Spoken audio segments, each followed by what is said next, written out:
కొమురంభీం జిల్లాలో జీవో 49 వివాదం సంచలనంగా మారింది. దీన్ని రద్దు చేయాలని డిమాండ్ చేస్తూ బీజేపీ ఎమ్మెల్యే పాల్వాయి హరీష్ చేపట్టిన దీక్ష 5వ రోజుకు చేరుకుంది.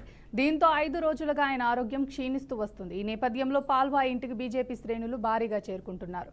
ఇవాళ కాగజ్ నగర్ బంద్కు బీజేపీ పిలుపునిచ్చింది.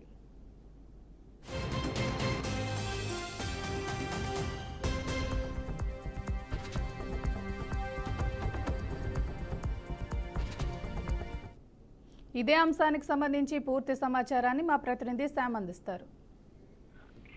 సుయా కొమురంభీం ఆసిఫాబాద్ జిల్లా కాగజనగర్ పట్టణంలోని సిర్పూర్ నియోజకవర్గ BJP MLA doctor Palvai Harish Babu తన నివాసంలో నిరవధిక సత్యాగ్రహ దీక్ష చేపట్టారు.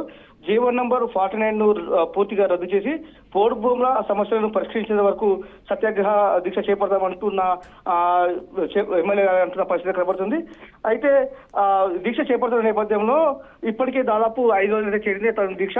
దాదాపు 5 రోజులు దీక్ష చేపడుతున్న నేపథ్యంలో అతని ఆరోగ్య పరిస్థితి మాత్రం రోజు రోజుకు క్షీణిస్తున్న పరిస్థితి కనబడుతుంది. ముఖ్యంగా అతని బ్లడ్ షుగర్ లెవెల్స్ పడిపోవడంతో పాటు అదేవిధంగా యూరిక్ యాసిడ్ లెవెల్స్ బాగా పెరిగాయి. దాదాపు బ్లడ్ రిపోర్ట్స్ కూడా మొత్తం చేంజ్ అయిన పరిస్థితి కనబడుతుంది. దాదాపు ఈ దీక్ష ఇలాగా కొనసాగిస్తే చాలా ప్రాబ్లం అవుతుందని డాక్టర్లు చెప్తున్న పరిస్థితి కనబడుతుంది.